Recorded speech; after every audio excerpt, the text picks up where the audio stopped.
Sir नमस्कार। नमस्कार sir. Sir आप अपने बारे में संक्षिप्त परिचय दीजिए। सर मेरा नाम राम प्रताप सिंह है और अभी परम श्रद्धेय परम आदरणीय श्री प्रोफेसर रामगोपाल यादव जी ने मुझे और हमारे पूर्व सांसद अक्षय यादव जी की संस्तुति से मुझे जिला सचिव बनाया है। और मैं जनता से यही अपील करना चाहूँगा कि सारे लोग एकजुट होकर के सब समाज इस हिटलरशाही सरकार को, तानाशाही सरकार को उखाड़ फेंकने का काम करें। जी सर, ये मिस्टर संतोष गरीबा जी को दीजिए माइक आईडी जरा। सर आप अपना परिचय दीजिए। इस समय समाजवादी पार्टी में आप किस पोजीशन पे हैं? मैं समाजवादी पार्टी में पद बताइए सर आप। मैं जिला सचिव हूँ मेन बॉडी का। समाजवादी पार्टी वर्तमान में लाइन लगा के रैलियां कर रही है और रैलियों में बड़ी भारी भीड़ हो रही है। सूत्र ये भी कहते हैं कि जो लोग टिकट के लिए अप्लाई कर रहे हैं वो सब के सब 50-50, 100-100, 200-200, 300-300 गाड़ी लेके जा रहे हैं। आज चश्मो चिराग समाजवादी पार्टी जनाब अखिलेश यादव की मीटिंग इगलास में है और मैं कल फतेहाबाद पेनाहाट बाह की तरफ था, तो वहाँ से एक एक व्यक्ति 150-150, 200-200, 300-300 गाड़ियाँ ले जा रहा है। मुझे ऐसा पता लग रहा है कि अखिलेश जी की मीटिंग में जो बम्पर भीड़ होती है वो आसपास के क्षेत्रों की होती है। हाउ कैन पॉसिबल, ये कैसे संभव है और क्यों लगता है कि 2022 में जनाब अखिलेश यादव पूर्ण बहुमत से सरकार बनाएंगे? बताइए यादव जी। ये माननीय अखिलेश यादव जी के नेतृत्व में सरकार बनने जा रही है। लोगों का रुझान है, लोग महंगाई से, किसान खाद की समस्या से, छात्र नौजवान रोजगार की समस्या से पीड़ित हैं। इसलिए जनता का जो रुझान है वो माननीय अखिलेश जी की तरफ जा रहा है और 2022 में ये जनता बीजेपी सरकार को बता देगी कि आने वाले समय मुख्यमंत्री अखिलेश यादव 2022 में बनेंगे। अजी यादव जी, आप समाजवादी पार्टी में कब से कार्य कर रहे हैं? Tell me right now within 30 second. मैं सन 98 से कार्य कर रहा हूँ समाजवादी पार्टी के लिए। सर शिवा राठौर को तीखे सवालों के लिए जाना जाता है यादव जी। बस आप ये बताइएगा,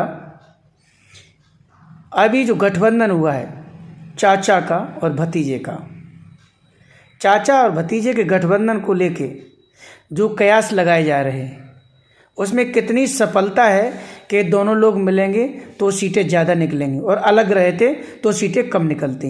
इस संदर्भ में आप क्या कहेंगे? सर ये भ्रांतियाँ थी और चाचा भतीजे का गठबंधन हो चुका है और समाज में एक नया संदेश जा रहा है और सभी एकजुट होकर के तैयारियां कर रहे हैं और माननीय शिवपाल जी के आने से पार्टी में और मजबूती आएगी।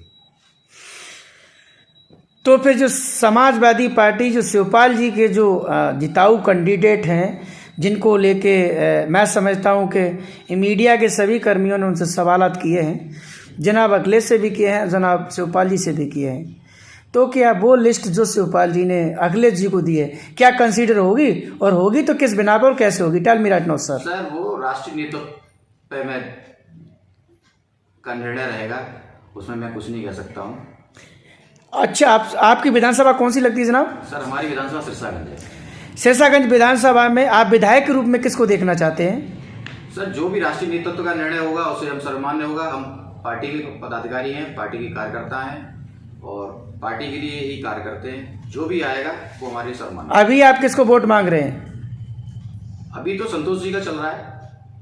ओके, भविष्य में मैं ये समझता हूँ यहाँ पे भाजपा के लोग भी उतरेंगे, यहाँ पे बसपा के लोग भी उतरेंगे, यहाँ कांग्रेस के लोग भी उतरेंगे सिरसागंज विधानसभा पे, और यहाँ यादव और लोधी मिला के एक बहुत बड़ी संख्या बन जाती है। यादव बहुत संख्यक है यहाँ पे, यादव बाहुल कहा जाता है। अगर ठाकुर, लोधी और पाल अगर 3 बिरादरी अगर अलायंस करती हैं तो ऐसे में यादव के साथ कौन कौन सी बिरादरी अलायंस करेगी जिससे समाजवादी पार्टी प्लस होगी? बताइए सर। अलायंस का तो ऐसा है कि चाहे किसी भी जाति विशेष का व्यक्ति हो, चाहे वो पाल समाज हो, चाहे वो जाटव समाज हो, या नाई सविता समाज हो, या वाल्मीकि समाज हो, अभी सब समाज पीड़ित है। और ये सभी समाज जो है समाजवादी पार्टी की ओर इनका रुझान है, क्योंकि अभी हमारे वर्तमान समय में कुछ दिन पहले वाल्मीकि समाज की मीटिंग हुई, बड़ी जबरदस्त भीड़ थी। जाटव समाज का सम्मेलन हुआ, उसमें भी जबरदस्त भीड़ थी। संतोष गरीबा जी ने के नेतृत्व में रैली आयोजन किया गया था। अभी पाल बघेल सम्मेलन भी हुआ था। तो जनता का रुझान समाजवादी पार्टी के लिए है। संतोष गरीबा जी कब से काम कर रहे हैं? आप संतोष गरीबा जी को कब से जानते हैं? संतोष गरीबा जी को मैं सन 1992 से जानता हूँ, और वो मेरे सीनियर हैं, उम्रदराज भाई हैं, मुझसे बड़े हैं। वो मैंने उनके साथ में रह के बहुत कुछ सीखा है। जरा माइक दीजिए संतोष गरीबा जी को। गरीबा जी उसी तरीके से माइक पकड़िएगा जिस तरीके से बस। आप ये बताइए, आप कब से समाजवादी पार्टी में?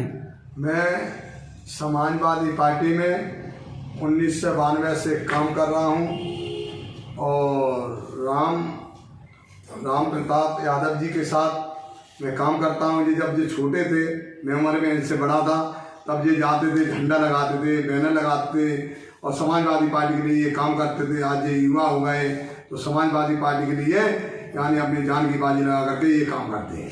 संतोष गरीबा जी, सवाल का जवाब दीजिएगा।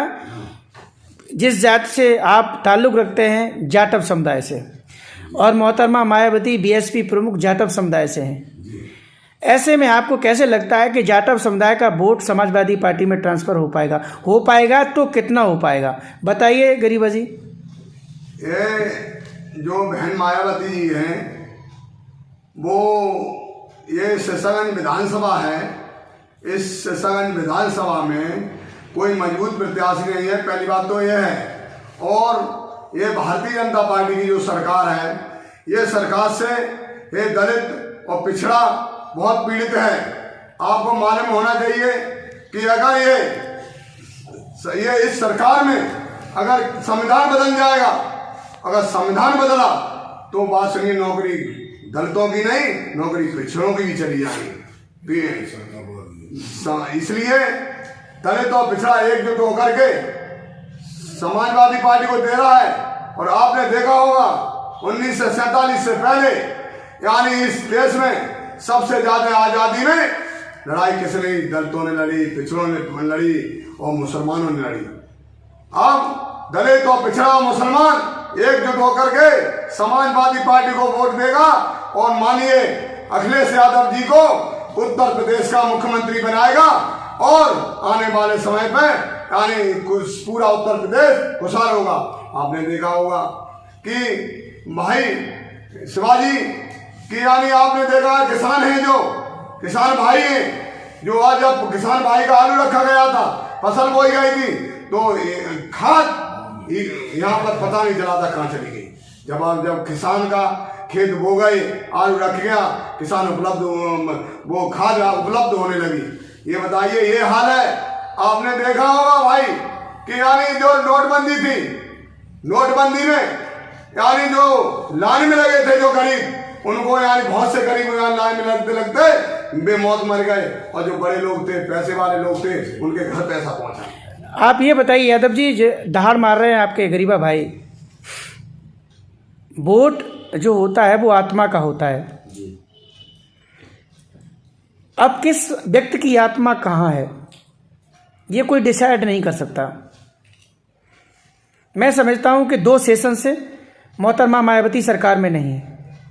एक सेशन निकल गया अखिलेश जी का, दूसरा सेशन निकल गया योगी जी का, और परिवर्तन होता है यहाँ पे। ये आपने देखा होगा यूपी में हर बार एक नया सीएम, जहाँ तक यहाँ पे लोगों की विचारधारा रहती है कि हर बार एक नया परिवर्तन चाहिए, जैसे राजस्थान में होता रहता है। ऐसे में समाजवादी पार्टी भी ताकत लगा रही है।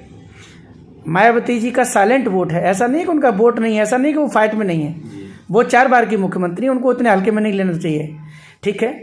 आप जब उनके पार्टी में जाओगे, उनके लोगों से लोगों तो लगता है कि वही उन्हीं की सरकार बन रही है। कांग्रेस वालों से पूछो तो वो कहते हैं कि मेरी सरकार बन रही है। सपा वालों से पूछो तो वो कहते हैं कि मेरी 400 सीटें आ रही हैं। हर आदमी अपनी बात कहता है, ऐसा कुछ भी नहीं है। तो यादव जी, आप मुझे ये बताइए कट्टू कट कि 5 सीटें हैं जिला फिरोजाबाद में जी विधानसभा की, 5 में से आपकी पार्टी कितनी सीटें जीतेगी? सर 5 से 5 जीतेगी। इस समय तो सिर्फ हरिओम यादव की, बाकी तो सब भाजपा की हैं। सर वो पुरानी स्थितियां थी। हम समाजवादी पार्टी के लिए कार्य कर रहे हैं। 5 साल में हमने जो एनालिसिस किया है, जो जनता की मांग है, और आजकल जो आदरणीय अखिलेश यादव जी अपना रैलियां कर रहे हैं, उसमें जन सैलाब आ रहा है। तो जन सैलाब में मैं सोचता हूँ कि कोई जाति विशेष तो है नहीं, जो सब समाज है, ये सब समाज की मांग है कि समाजवादी पार्टी की सरकार आनी चाहिए, और हम लोग पूर्ण प्रयास से कार्य कर रहे हैं।